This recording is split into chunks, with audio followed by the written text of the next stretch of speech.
आप इसका जवाब फटाक से देंगे पोल में। ठीक है जी। क्वेश्चन नंबर लाइक शेयर कर दीजिएगा आप जैसे जैसे आते जाएंगे कि भाई टेस्ट लगा लो, थोड़ा सा पेपर जो है नजदीक आ रहा है। ठीक। क्वेश्चन नंबर 1 क्या है? असर्शन यानी अभिकथन, और 20 तारीख को हम मैराथन कर रहे हैं, तो 20 जनवरी रात को 9 बजे देखिएगा।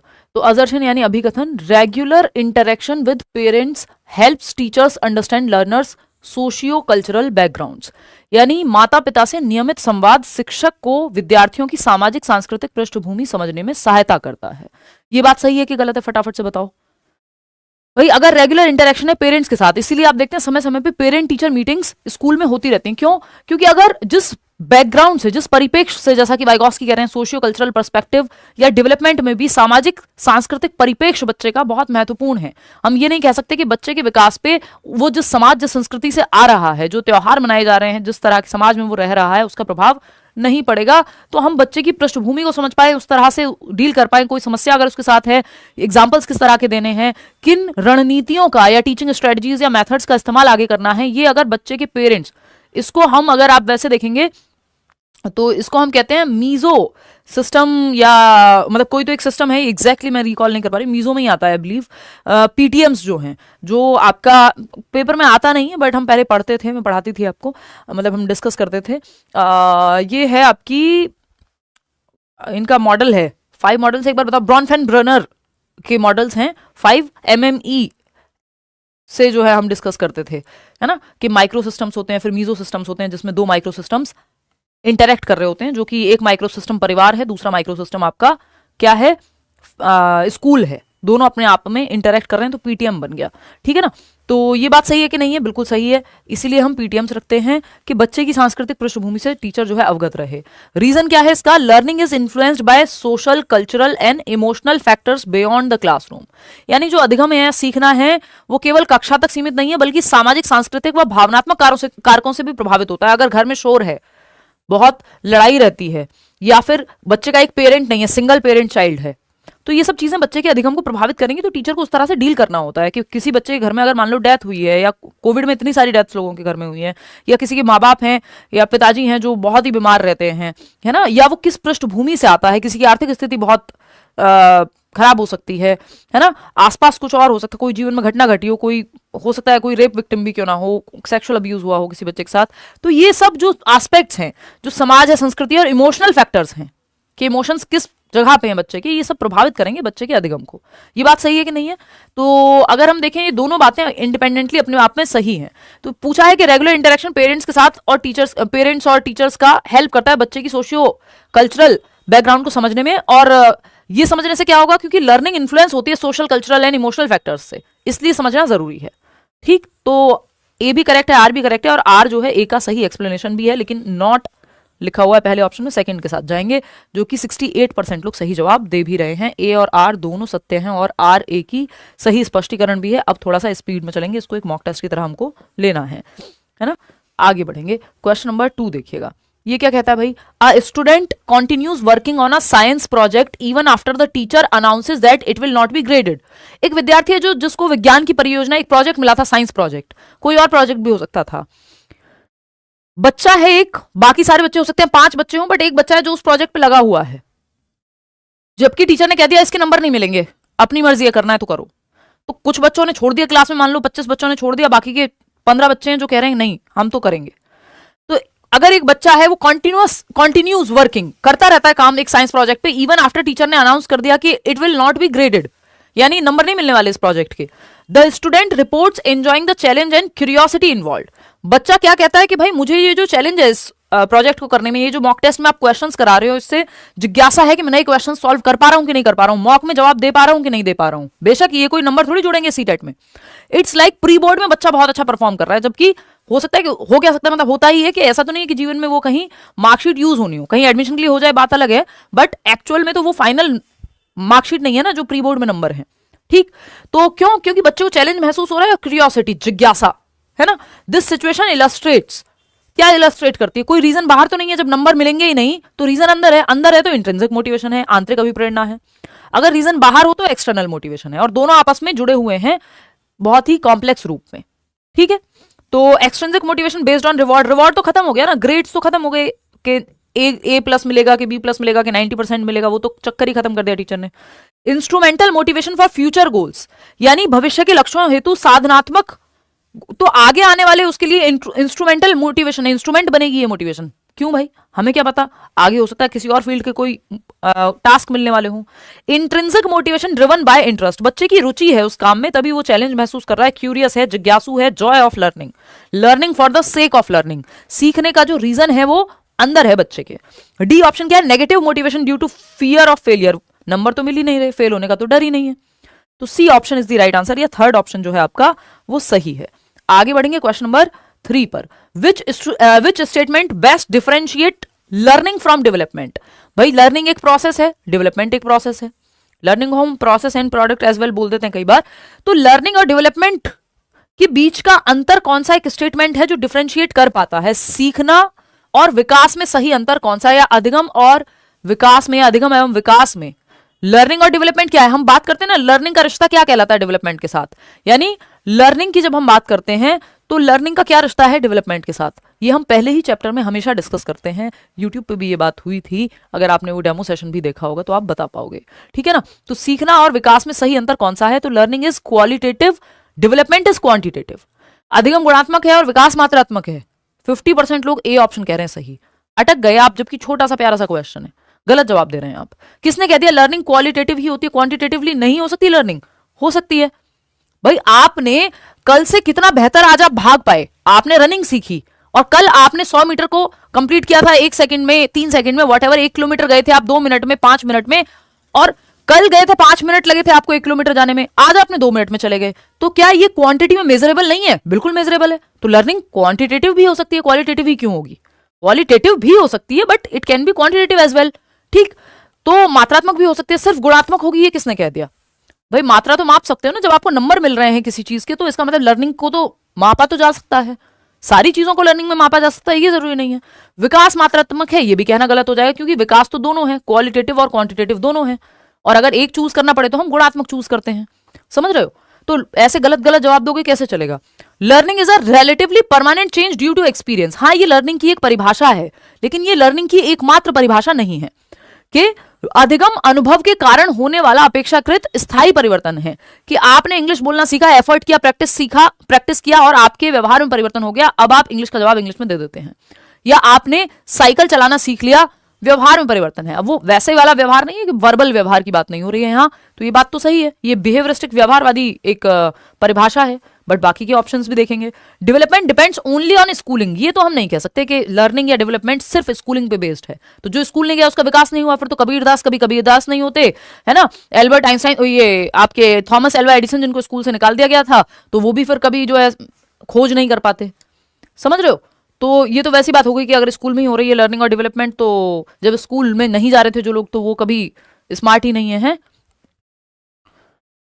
Development always occurs faster than learning, विकास हमेशा तेजी से होता है लर्निंग के, ये तो इस पे डिबेट है। पियाजे कहेंगे भाई डेवलपमेंट से लर्निंग होती है, और वाइगॉत्स्की कहेंगे लर्निंग लीड्स या प्रोसीड्स डेवलपमेंट, तो ये तो डिबेटेबल बात है। तो एक ही ऑप्शन है जो बिना डिबेट के यहाँ पे एक सिंपल डेफिनेशन है लर्निंग की, कि अधिगम अनुभव के कारण होने वाला व्यवहार में लगभग स्थायी परिवर्तन है, कि जब आपने कोई चीज सीख ली तो ऐसा नहीं आप कल भूल जाएंगे, एफर्ट और प्रैक्टिस करके। डेवलपमेंट में कुछ चीजें स्वतः होती हैं और ये दोनों इंटर रिलेटेड हैं, इंटरडिपेंडेंट हैं, एक दूसरे को प्रभावित करते हैं। कि मैंने कुछ सीखा, मैंने भाषा सीखी एफर्ट और प्रैक्टिस करके, और भाषा जो है एक उम्र पे सीखी जाएगी, 6 महीने में तो नहीं सीख सकते हो आप, कितनी लैंग्वेज आएगी 6 महीने के बच्चे को, तो ये भाषा मेरा विकास में मदद देगी। दोनों इंटरडिपेंडेंट है, इंटर रिलेटेड है, तो second option is the right answer over here. Question number 4 देखेंगे, ये क्या कहता है, a teacher notices that a learner is unable to solve a word problem independently, यानी एक टीचर ये नोटिस करता है कि एक बच्चा है जिसको एक वर्ड प्रॉब्लम दी गई है, वो नहीं होते कि इतने सेब हैं एक टोकरी में, बचपन में जो आप मैथ्स में सवाल करते हो ना, वर्ड प्रॉब्लम्स दी जाती हैं, तो एक वर्ड प्रॉब्लम अगर बच्चे को दी गई है, इंडिपेंडेंटली उसको सॉल्व करने को कहा गया है, लेकिन वो कर नहीं पा रहा खुद से, है ना। However when the teacher provides guiding questions, जब गाइडिंग क्वेश्चंस टीचर जब संकेत देता है, गाइड करता है, examples and prompts, the learner gradually begins to solve similar problems on their own, बच्चा जो है खुद से स्वयं हल करने लगता है इस तरह की सिमिलर समस्याओं को, जब टीचर से उसे हिंट या क्यूज या जहां पे वो अटक रहा था उस तरह से मदद मिल जाती है। तो 89% लोग सही जवाब दे रहे हैं। Over time the teacher reduces support, धीरे धीरे टीचर सपोर्ट हटा लेता है जब वो अटकता नहीं है और खुद से करने लगता है काम को। According to Lev Vygotsky this learning process most appropriately reflects, क्या दर्शाती है? Actual development. देखिए एक्चुअल डेवलपमेंट जो सो कॉल्ड हम कह देते हैं वो दर्शाता है कि जितना आप स्वयं से कर लेते हैं बिना मदद के। तो ये तो है नहीं कि बिना मदद के यहाँ काम हुआ हो। लर्निंग थ्रू क्रिटिसिज्म है, क्या है इनके लिए? ये क्रिटिसिज्म है। अटकी है क्या वीडियो?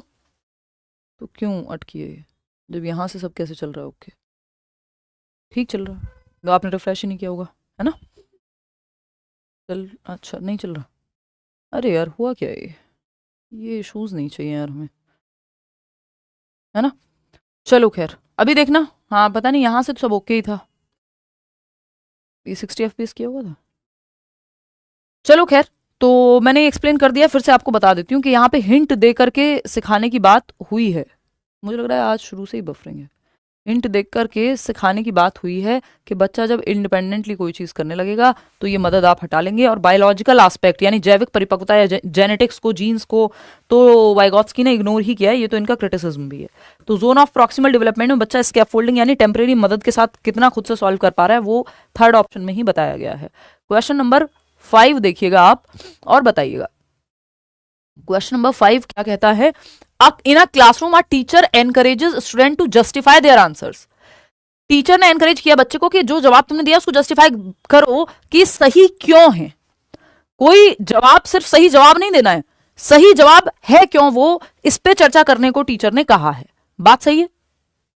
सही है कि नहीं है? सही है। अब अगर जब यहां पे जस्टिफाई करने को कह दिया यानी अपने जवाब को जस्टिफाई करेगा बच्चा कि क्यों सही है। रिफ्लेक्ट ऑन देयर मिस्टेक्स, अपनी गलतियों पे रिफ्लेक्शन यानी चिंतन मनन करे। कंपेयर मल्टीपल सॉल्यूशन स्ट्रेटजीज, कितने तरीके हो सकते थे अलग अलग ढंग से कैसे उस सवाल को सॉल्व किया जा सकता था, इस बात पे चिंतन करे बच्चा। And build new understanding bye connecting concepts with prior knowledge, और एक नई अंडरस्टैंडिंग बनाए पुराने प्रीवियस ज्ञान को जोड़ते हुए। The teacher does not focus merely on correct answers but on the thinking process involve. अब टीचर जो है सिर्फ सही आंसर पे जोर नहीं दे रहा, वो सही क्यों है इस बात की थिंकिंग प्रोसेस पे जोर दे रहा है। इसका मतलब टीचर का ध्यान बच्चे की थिंकिंग जगाने पे है, क्रिटिकल थिंकिंग को विकसित करने की बात हो रही है। This classroom approach most strongly reflects which learning theory, किस तरह की लर्निंग थियोरी में बच्चे की क्रिटिकल थिंकिंग, बच्चे को एक्टिव रखा जाता है, रिफ्लेक्शन, थिंकिंग, इन सब पे जोर दिया जाता है। सेकंड ऑप्शन 89% लोग सही जवाब दे रहे हैं। देखिए व्यवहारवाद तो रिवॉर्ड पनिशमेंट पे फोकस करता है, तो ये तो यहीं खत्म हो जाएगा क्योंकि बच्चा तो एक्टिव है यहाँ पे। कंस्ट्रक्टिविज्म यानी रचनावाद, यस, मीनिंग मेकिंग की बात करेगा, बच्चों को एक्टिव रखने की बात करेगा, प्रॉब्लम सॉल्विंग की बात करेगा। पियाजे वाइगोत्स्की इसी से बिलोंग करते हैं। क्लासिकल कंडीशनिंग नेगेटिव है, रोड लर्निंग नेगेटिव है। ऑप्शन ही एक बचता है, तो ऑप्शन ने क्वेश्चन को बना दिया आसान। Second option is the right answer. Question number 6 देखिएगा। स्टेटमेंट या असर्शन की जब हम बात कर रहे हैं तो ये है emotions influence attention, memory and motivation. यानी जो आपके इमोशंस हैं यानी संवेग हैं वो आपकी अटेंशन यानी आप कितना ध्यान देंगे किसी चीज पे। अगर आप पॉजिटिवली आपके इमोशंस जुड़े हुए हैं कि यार ये टीचर अच्छा पढ़ाता है, मुझे पसंद है, तो मैं इसकी बात ध्यान से सुनूंगा या सुनूंगी, ठीक है। स्मृति, याद रखने की क्षमता, अगर आपके जो इमोशंस पॉजिटिव इमोशन है कि आपको जॉय महसूस हो रहा है सीखने में, तो आप वो चीज याद भी रखेंगे। अगर आपको कोई मूवी बहुत पसंद आती है तो आपको वो याद रहती है, डायलॉग बाय डायलॉग लोगों को याद रहती है। गाना जो आपको बहुत पसंद है वो पूरे लिरिक्स आप याद करके रखते हैं। क्यों? क्योंकि आपके इमोशंस इन्फ्लुएंस कर रहे हैं आपकी अटेंशन को, आपकी मेमोरी को, याद रखने की क्षमता को और आपकी ध्यान देने की क्षमता को किसी चीज पे। मोटिवेशन को, कि आप कोई चीज मोटिवेटेड रहेंगे किसी चीज को करने के लिए क्योंकि आपके इमोशंस पॉजिटिव हैं कि यार वजन कम हो रहा है, चलो और मेहनत करते हैं, है ना। आप मोटिवेटेड हैं उस प्रक्रिया को बनाए रखने में, उस गोल को अचीव करने में, ठीक। तो ये बात तो सही है, इसमें कुछ भी गलत तो हमें नजर नहीं आ रहा। रीजन क्या है इसका? इमोशनल स्टेट्स में ईदर फैसिलिटेट और हिंडर कॉग्निटिव प्रोसेसेस, यानी जो संवेगात्मक अवस्थाएं हैं वो बाधा भी बन सकती हैं दिमाग के विकास में, कॉग्निशन में, और हेल्पफुल भी हो सकती है। तो कॉग्निशन इन्फ्लुएंसेस या इमोशंस इन्फ्लुएंस कॉग्निशन। कॉग्निशन और इमोशन का रिश्ता बाय डायरेक्शनल है, टू वे है, इंटरडिपेंडेंट है। ये हर बार सवाल आता है कॉग्निशन और इमोशन का, तो दोनों बातें सही हैं और आर जो है करेक्टली एक्सप्लेन भी करता है ए को। इसमें सिर्फ 62% लोग सही जवाब क्यों दे पा रहे हैं जबकि इतना आसान सवाल है ये, बस रीजन, असर्शन और रीजन के फॉर्म में है इसलिए आप घबरा रहे हैं। क्वेश्चन नंबर 7 देखिएगा। According to Kohlberg moral development is judged primarily on. Kohlberg के अनुसार नैतिक विकास का मूल्यांकन किस आधार पर किया जा सकता है कि बच्चे का कितना नैतिक विकास हो गया होगा या वो किस स्टेज में होगा, ये किस बात से जज कर सकते हैं या असेस कर सकते हैं, आकलन किस बात से करेंगे कि बच्चे का नैतिक विकास कितना हुआ है, या व्यक्ति का भी, है ना। ये किस बात से असेस किया जाएगा? तो पहला ऑप्शन है मॉरल एक्शन चोजन, चुना गया कार्य, कि क्या उसने सही बोला कि झूठ बोला, ये कार्य आपने देखा। ठीक। पहला है इमोशनल रिएक्शन, ये इमोशनली कैसे रिएक्ट किया। या फिर तीसरा रीजनिंग बिहाइंड द डिसीजन, यानी निर्णय के पीछे का तर्क, या सोशल अप्रूवल। देखिए इसमें जो सारा गेम है, अब आप लोग सही जवाब दे रहे हैं लेकिन 41% लोग ही सही जवाब दे रहे हैं, जबकि ये बेसिक सवाल है एकदम मॉरल डेवलपमेंट का कोलबर्ग के, कि आपकी थिंकिंग प्रोसेस पे डिपेंड है कि आप रीजनिंग क्या देंगे। तो जो रीजनिंग लगाई जाती है वो ज्यादा महत्वपूर्ण है कोलबर्ग की थियरी में, कि अलग अलग स्टेज में बच्चा अलग अलग या व्यक्ति अलग अलग रीजन देता है, वो रीजन डिपेंड करेगा। भाई एक 17 साल के बच्चे के लिए घर से भाग जाना प्रेम में पागल होकर के, पागल से मेरा मतलब एकदम वो भावनाओं में बहुत चढ़ गया है, तो वो एक सही डिसीजन हो सकता है, उसने रीजन दिया है, खुद को रीजनिंग दी है इस चीज को सही या जस्टिफाई करने की। चोर भी तो चोरी को जस्टिफाई कर देता है ना। वहीं एक 27 साल का व्यक्ति हो सकता है वो ये कहे कि नहीं मैं शादी कहीं और भी नहीं करूंगा, और इससे नहीं करा रहे हो जिससे करनी है तो मैं शादी कर ही नहीं रहा हूं। इसमें रीजनिंग डिफरेंट है, उसने ये नहीं सोचा चलो भाग जाते हैं। अब दोनों चीजें अलग हो सकती हैं, ऑफकोर्स जिसकी जैसी सिचुएशन में, मैं सही और गलत में जज नहीं कर रही हूं, बट रीजनिंग डिफरेंट है, समझ रहे हो ना।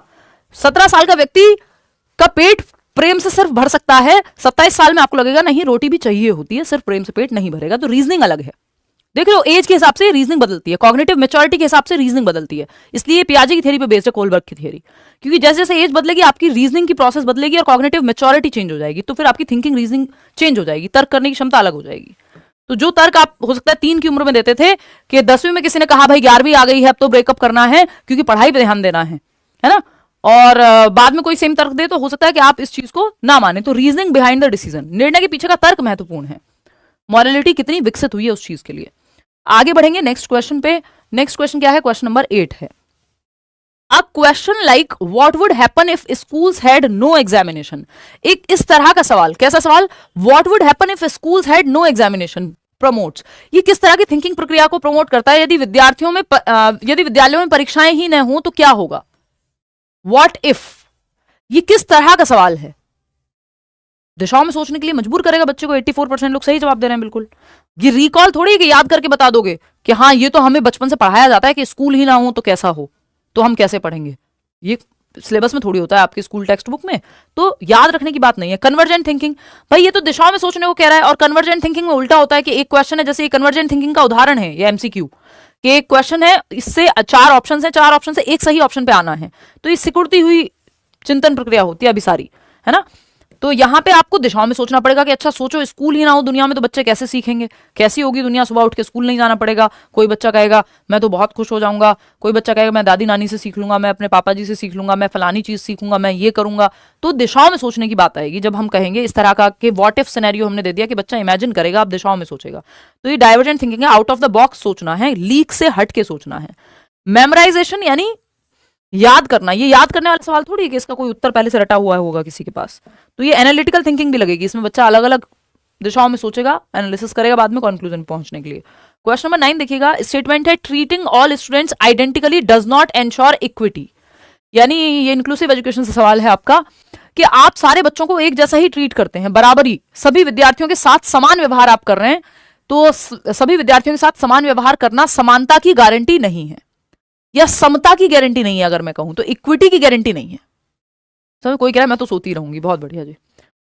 तो यहां आ जाओ, Kumbhakarna, treating all students identically does not ensure equity, ये बात सही है कि गलत है? खुद बताओ भाई, ये बात जो है सही है एकदम, क्योंकि अगर आप सारे बच्चों को आइडेंटिकली एकदम सेम ट्रीट कर रहे हो, कि एक बच्चा है जो व्हीलचेयर पे आता है उसको भी आप सेम ट्रीटमेंट, एक बच्चा है जो गिफ्टेड है उसको भी सेम ही सवाल देते हो, एक बच्चा है जो बेचारा बहुत धीमे सीखता है उसको भी सेम ही सवाल देते हो, सबको पूरी तरह से सेम ट्रीट करना इक्विटी नहीं है, नीड के हिसाब से ट्रीट करना इक्विटी है। समझ रहे हो कि एक बच्चा है जो विजुअली इंपेयर्ड है, जिसको देखने में समस्या है, उसको आगे बिठाओगे, उसमें इक्वालिटी नहीं लगेगी कि सारे बच्चे इक्वल हैं तुम भी पीछे बैठो, है ना, हर बच्चे को पीछे बैठना चाहिए या सारे बच्चे कहीं भी बैठ सकते हैं। वो फिर आपको इक्विटी नीड के हिसाब से देखना पड़ेगा। या रिजर्वेशन की जब हम बात कर रहे हैं फीमेल्स के लिए कितनी जॉब्स में है, तो वो इक्विटी बेस्ड है, इक्वालिटी नहीं। इक्वालिटी की बात जब करोगे जब दोनों बराबर तो खड़े हो, एक अगर पहले से ही नीचे है, महिलाओं को अगर बढ़ावा दिया ही नहीं गया तो पहले उनको ऊपर लाया जाएगा ना। तो जो मेंस्ट्रुअल लीव्स हैं या फिर जो आपकी मैटरनिटी लीव्स हैं वो इक्विटी बेस्ड हैं। रीजन क्या है इसका? लर्नर्स डिफर इन एबिलिटीज, बच्चे क्षमताओं में अलग होते हैं, अनुभवों में अलग होते हैं और बैकग्राउंड्स में अलग होते हैं। तो आपको वो सब ध्यान में रखना है, इसलिए हम ये नहीं कह सकते सभी बच्चों को बिल्कुल आइडेंटिकल, यानी देखिए इसका मतलब ये नहीं है कि आप बराबर अवसर ना दें, इसका मतलब ये एकदम आइडेंटिकल मतलब सेम व्यवहार, डिट्टो सेम सबके लिए। आपको मेथड में चेंज या एडजस्टमेंट करना पड़ेगा, बच्चे के हिसाब से, बच्चे के अकॉर्डिंग एकोमोडेट करना पड़ेगा सिस्टम को, ठीक है ना। तो both true, R explains A, first option सही है, 71% लोग सही जवाब दे भी पा रहे हैं। आगे बढ़ेंगे, क्वेश्चन नंबर 10 देखिएगा, ये क्या कहता है? हार्वर्ड गार्डनर प्रपोज्ड द, एक नंबर का क्वेश्चन आता है ये हार्वर्ड गार्डनर से। Howard Gardner proposed the theory of multiple intelligences, बहुबुद्धि का सिद्धांत, 8 प्रकार की बुद्धि दी है, to challenge the traditional understanding of intelligence, यानी जो पारंपरिक तरीका था कि नहीं आईक्यू जिसका ज्यादा है वही बुद्धिमान है ना, या इंटेलिजेंट तो वो है जो अच्छे नंबर ला रहा है, इस तरह के ट्रेडिशनल नोशंस को चैलेंज किया हार्वर्ड गार्डनर ने। Which of the following assumptions is most directly questioned by this theory, कौन सा एक अजम्पशन था जो पहले से चली आ रही धारणा थी जिसपे सवाल उठाया इस थियोरी ने? तो देखते हैं, 41% लोग थर्ड ऑप्शन कह रहे हैं, चलो देखते हैं ये कहां सवाल उठाया। क्या गार्डनर ने ये कहा कि हेरिडिटी और एनवायरमेंट दोनों से प्रभावित होता है अधिगम? मत पढ़ के समझो क्वेश्चन, वाह शाबाश, पीठ थपथपाओ अपनी। ये जो जवाब आपने दिया है ना 52% लोगों ने, थर्ड ऑप्शन, भाई पढ़ो तो सही, क्वेश्चन कहना क्या चाहता है। हार्वर्ड गार्डनर ने बहुबुद्धि सिद्धांत पारंपरिक बुद्धि की आवश्यकता अवधारणा को चुनौती देने के लिए प्रस्तुत किया कि जो पारंपरिक बुद्धि, जो ट्रेडिशनली सोचा जा रहा था कि नहीं जो मैथ्स में इंटेलिजेंट वो इंटेलिजेंट, जिसके नंबर ज्यादा आते हैं वो इंटेलिजेंट, यह सिद्धांत मुख्य रूप से किस धारणा पर प्रश्न उठाता है? तो इस धारणा पे थोड़ी प्रश्न उठाता है कि बुद्धि आनुवंशिकता और पर्यावरण दोनों से प्रभावित होती है, ये थोड़ी मना किया है उन्होंने कि जीन्स का कोई रोल नहीं है और दोनों का ही रोल है, ये थोड़ी इस चीज को चैलेंज थोड़ी किया है, इसको तो उन्होंने एक्सेप्ट किया हुआ है कि हेरिडिटी और एनवायरमेंट दोनों रोल प्ले कर सकते हैं। अब किसी में नेचुरल टैलेंट है कोई, तो कैसे एक्सप्लेन करोगे कि एनवायरमेंट से ही मिला है, सिर्फ हेरिडिटी से नहीं मिल सकता? मिल सकता है, तो इसको चैलेंज थोड़ी किया है, चैलेंज तो उन्होंने ट्रेडिशनल नोशन को किया है, तो ये तो गलत है जिसको आप सही कहने में लगे हुए हो। फर्स्ट ऑप्शन क्या है? Intelligence develops gradually through maturation and experience, ऐसी इसको भी उन्होंने कोई चैलेंज नहीं किया। मैचुरेशन का मतलब हेरिडिटी और एक्सपीरियंस है एनवायरमेंट से, दोनों के उससे, और इंटेलिजेंस आपकी बेहतर हो सकती है, बिल्कुल सही बात है, इसको उन्होंने चैलेंज थोड़ी किया है। तो यहाँ पे आपको समझना है कौन सा सही नहीं है, किसको चैलेंज किया है। Intelligence is a single fixed ability that can be measured accurately through IQ test. Gardner का सीधा जो वार रहता है या फिर वो चैलेंज करते हैं, वो आईक्यू टेस्ट को डायरेक्टली चैलेंज करते हैं कि बुद्धि सिर्फ वो नहीं है जो आईक्यू स्कोर में आ रही है, व्यक्ति अलग अलग तरह से बुद्धिमान हो सकते हैं, कोई सिंगल फिक्स्ड एबिलिटी को बुद्धि नहीं कहते हम। इस चीज को उन्होंने, इस नोशन को, इस धारणा को चैलेंज किया है कि बुद्धि एक एकल या स्थिर क्षमता नहीं है, फिक्स्ड एबिलिटी नहीं है, इंक्रीमेंटल है। और दूसरा, लोग सिर्फ जो आईक्यू में स्कोर अच्छा ला रहा है वही इंटेलिजेंट नहीं है। हो सकता है कोई व्यक्ति जो है, अगर सचिन तेंदुलकर 10वीं करके जो है एक महान क्रिकेटर बन सकते हैं, तो इसका मतलब ये तो नहीं है कि उन्होंने जो है आपका पीएचडी नहीं की तो वो इंटेलिजेंट नहीं रहे। तो लोग अलग अलग तरह से इंटेलिजेंट हो सकते हैं, कोई म्यूजिक में इंटेलिजेंट हो सकता है, ए आर रहमान उसका उदाहरण है, कोई भाषा पे किसी की पकड़ हो सकती है, कोई स्पोर्ट्स में अच्छा कर सकता है, किसी का लॉजिकल मैथमेटिकल एबिलिटी अच्छी हो सकती है। तो 8 प्रकार की बुद्धि दी है ना उन्होंने, तो बुद्धि फिक्स है, एक ही तरीका है, आईक्यू टेस्ट ही बुद्धि को मापेंगे, इस चीज को उन्होंने डायरेक्टली टारगेट किया है और चैलेंज किया है। यही बात सही है, क्वेश्चन पढ़ के मत समझो, ऐसे आसान क्वेश्चन गलत करोगे तो आंसू ही आएंगे फिर मेरे तो ये देख करके। इंटेलिजेंस कोई बात नहीं, आगे ठीक हो जाएगा ना, जब ध्यान से पढ़ना है question. Intelligence is influenced by both heredity and environment, इसको चैलेंज थोड़ी किया है, एक्सेप्ट किया है। Intelligence can be enhanced through appropriate educational experiences, ये थोड़ी कह रहे हैं कि स्कूल में पढ़ाना बंद कर दो, इंटेलिजेंस को बेहतर नहीं बनाया जा सकता, इसको थोड़ी उन्होंने चैलेंज किया है। तो सेकेंड ऑप्शन, अनुभवों को तो ठीक ही मानेंगे वो। क्वेश्चन नंबर 11 देखिएगा, Which of the following classroom situations best represents the true spirit of inclusive education, यानी समावेशी शिक्षा को कौन सा एक ऑप्शन है जो सपोर्ट करता है, कौन सी रणनीति को, कौन सी रणनीति है जो समावेशी शिक्षा inclusive education, education for all को सपोर्ट करती है।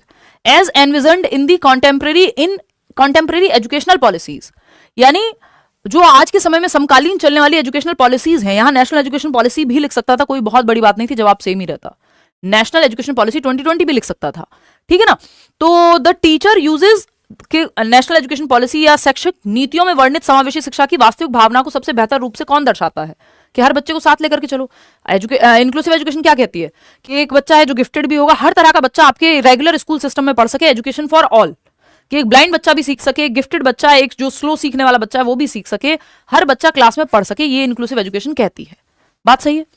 तो पहला ऑप्शन है the teacher uses the same teaching method and assessment for all students to ensure equality. इसी की बात हमने अभी की थी कि इक्विटी या इक्वालिटी ये नहीं है कि बिल्कुल सेम मेथड सेम तरीका सेम पेपर सब कुछ सारे मेथड सेम कर दो हर बच्चे के लिए। नहीं भाई, बच्चा अलग अलग है तो उसको जांचने के तरीके भी अलग अलग होंगे।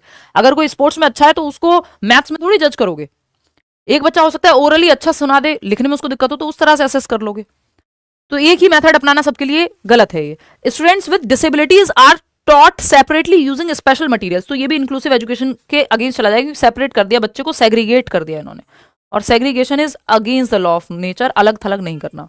थर्ड है the teacher adapts content strategies and assessment based on diverse learning needs of students.